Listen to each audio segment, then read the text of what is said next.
dumb Jolys Joystick. Gaming on the move.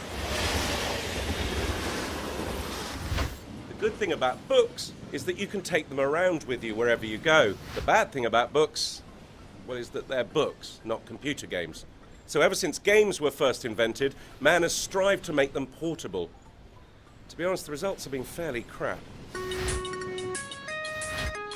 Worst of all were those old LCD games that promised the world on the fantastic coloured transparency stuck over the screen to protect it. It usually depicted some muscle-bound soldier of fortune in a dramatic pose, but when you peeled the sticker off and finally got the thing working, what you were actually greeted with was an uneven black squiggle moving back and forth across the screen. You'd have a go at frantically mashing the buttons for a minute before it would make the irritating bleep, which meant you'd lost, and then turn itself off. Probably forever. Things did get better though. I mean, who could in good conscience criticise the mighty Game Boy? Forever the benchmark of handheld consoles, and the reason every man of a certain age is physically incapable of looking at a brick wall without hearing an 8-bit Russian-styled theme tune. And if you say it's not playing in your head right now, you're either under 25, deaf, lying, or just being obstinate to make me look stupid. I wouldn't want that. And if it wasn't for that game on the Game Boy, I wouldn't be as good as I am at packing the boot of my car. Then came the Game Gear. Nice one, Sega.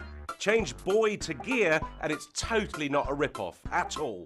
It was typically the one your cousin had, and he'd say things about it like, actually, it's like loads better than a Game Boy, before asking if he could swap, like, for keepsies. Freak.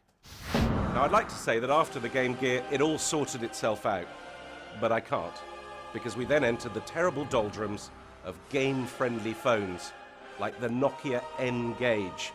I think the N stood for knob.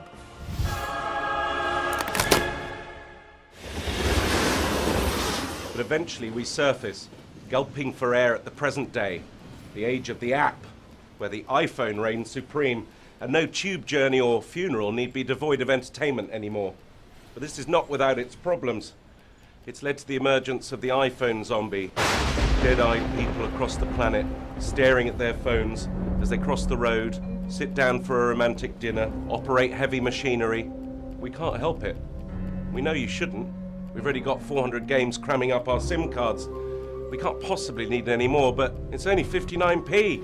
Before you know it, you're sat on the tube, chewing your tongue, muttering to yourself, and staring intensely into your own lap with the rest of the growing iPhone undead. Still, at least it's a good way to keep the seat next to you vacant, along with the space next to you in bed at night.